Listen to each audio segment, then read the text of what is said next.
Hello, and welcome to my channel. My name is Jonathan Cohn, and today I have my book review of the brand new release, Inquisitor: Rise of the Red Blade by Delilah Dawson. Yes, this is a very new book. This book came out on Tuesday, July 18th. I am recording this on Wednesday, July 19th, because my copy did not get here till today, and it is being uploaded on the Thursday, the 20th. So this is very fresh, very much in my mind. I literally just finished this like about 10 minutes ago, and wrote my review, and I'm ready to talk about it. So Delilah Dawson has been an author that I've really been interested in. She has written 2 fantastic Star Wars books and several non-Star Wars books that are great.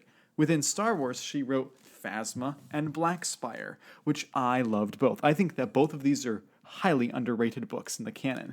And they're not like in my top 5 or even my top 10, but they're excellently written novels. Phasma has this kind of Mad Max Fury Road type of storytelling, and it just has some unique twists and turns. And then the book Black Spire really feels like you're reading a rebellion in its incubation, and you see it grow from nothing into something, and it's just really fantastic. And so she wrote both of those books, and we've been hoping that she'd get more books, specifically in that era, to maybe form out a trilogy or something, but instead she now has Inquisitor: Rise of the Red Blade as her next novel. And this is an interesting book because it's, of course, pitched as an Inquisitor book, someone who becomes an Inquisitor. It's following Iskat Akaris, who is technically from a few issues of the Darth Vader comic from a couple of years ago, but we're following Iskat through her life, and I think that this book is interestingly marketed because in the excerpts that have released to the public, it has been revealed that the Clone Wars is involved. You see the Clone Wars from Iskat's perspective. But I was under the impression that'd be a very small portion of the book. I thought that the majority of the book would be her time as an Inquisitor. And that is absolutely not the case, because this is truly a Clone Wars book. This really, 2/3 of the book takes place during the Clone Wars, and the last third is about her time as an Inquisitor. And I know that might, some people, they'll think that's the best, and some people might be frustrated by that. I think it's just, as long as you know it going in, the story's still a great story, but you might need to temper your expectations to know what you're getting. But yeah, it's a Clone Wars novel for the first 2/3, and then it's an Inquisitor novel for the last third. And really, it's important to have those first two thirds, because the end, her time as an Inquisitor, really is not only about being an Inquisitor, but it's the payoff of that time as a Jedi. So basically, Iskat, she is a Jedi Padawan initially, up and through the Battle of Geonosis, and then around the time of the Battle of Geonosis, she and many other Padawans get elevated up to Jedi Knight when they need to fill some slots and they need to start the war effort. And she ends up really wanting to serve the Jedi and to be in the battlefield, but the council just won't let her, and so they keep testing her to make sure she's ready, and she gets very frustrated with this, and that's part of her path, that she eventually becomes an Inquisitor. And she's given a choice, and she does become an Inquisitor, and that's the last portion of the book. And of course, none of that is a spoiler. That's all in the Dusk Jacket, like all that I just mentioned. And so she's oftentimes discontent in the book, and I think that Delilah Dawson writes in such a way that's very relatable.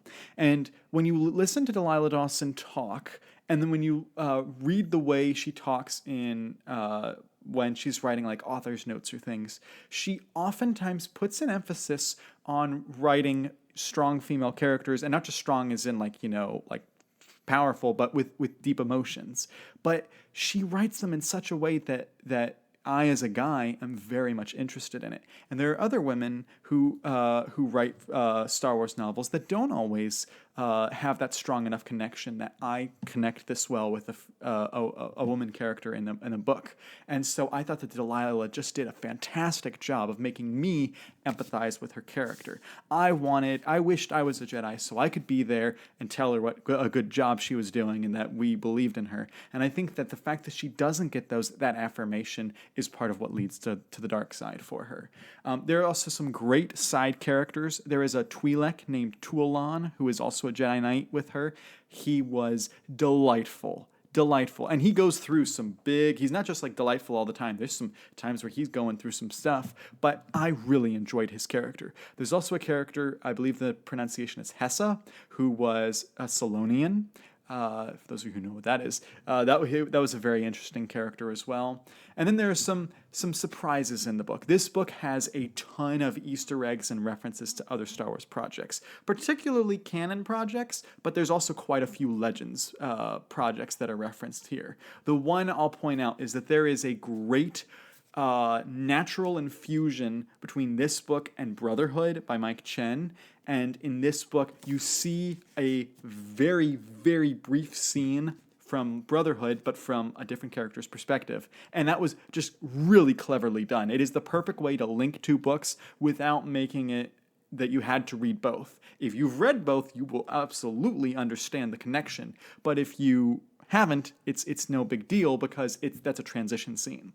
And so this book gets how to do Easter eggs. And we've had, High Republic books have kind of connected with other High Republic books, but they don't have the same level of Easter eggness that I think that, previous Star Wars projects have. Like whenever you read a new James Luceno book, like Tarkin or Catalyst, you knew they were getting a bunch of references in those.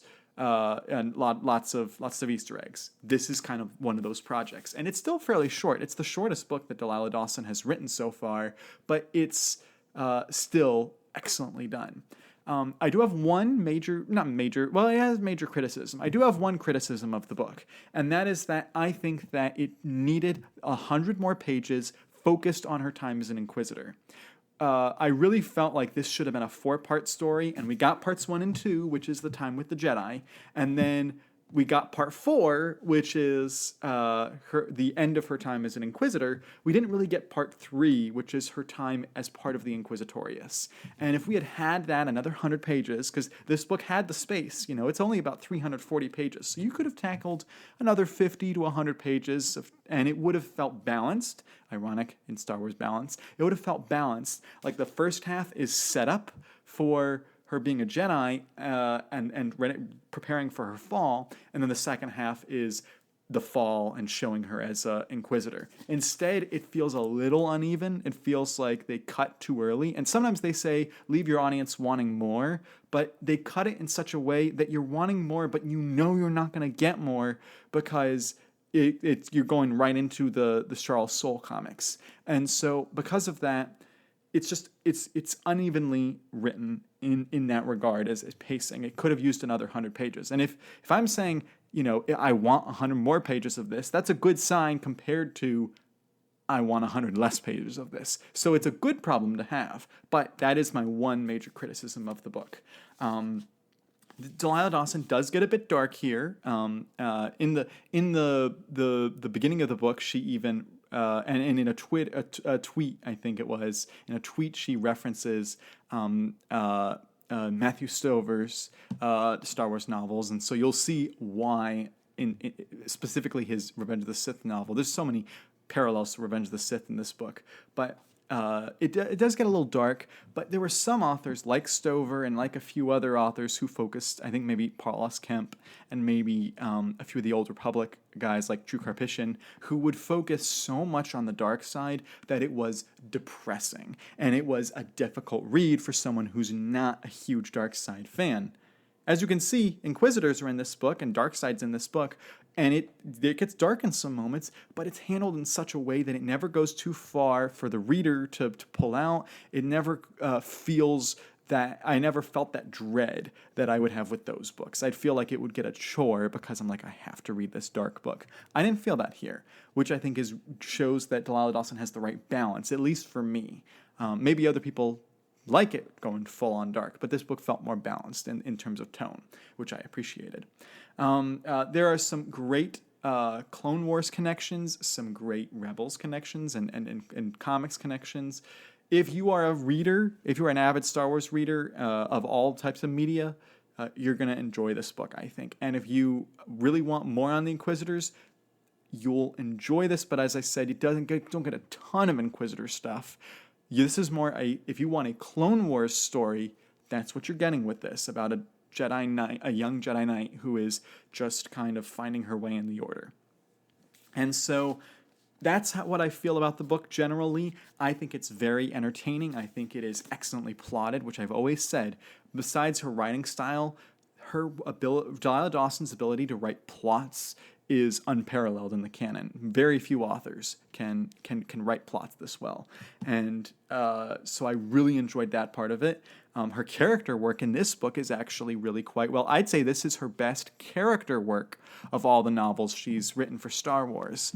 We had Phasma, which she got some character work from Vi Moradi and some from Cardinal, but not a ton. And then Black Spire, which got a pretty decent amount from Cardinal and some from Vi Moradi. But this book, you get a ton of character development from Iskat and even a little bit from the other characters. So in terms of how I feel about it compared to the other books, I think it's at the moment, and I could change this over time as it percolates, because again, I literally just finished this as I'm recording this, and I want to get it out as soon as possible.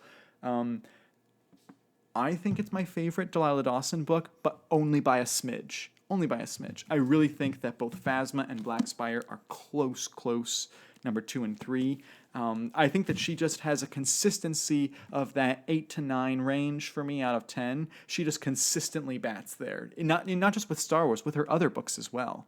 And so Delilah Dawson just, I thought, did an excellent job with this book. I'm very pleased with it. And I can't wait to see what she does next. I hope lots of people read this and buy it so we get more Delilah Dawson novels. And maybe the titling it Inquisitor, Rise of the Red Blade, means we could get more Inquisitor novels. I'm guessing that they didn't announce it as a series because they want to do this as kind of a test run. So we'll see how it goes. But I, for one, loved this book. So if you've read Inquisitor, Rise of the Red Blade, what did you think of it? Did you like it? Did you dislike it? What do you think of the surprise reveals? Did you catch the Brotherhood reference? Let me know all that in the comments section down below. If you've read the other Delilah Dawson books, let me know your thoughts on those as well. I know those are pretty dark too. But until next time, I'm Jonathan, and thank you for watching.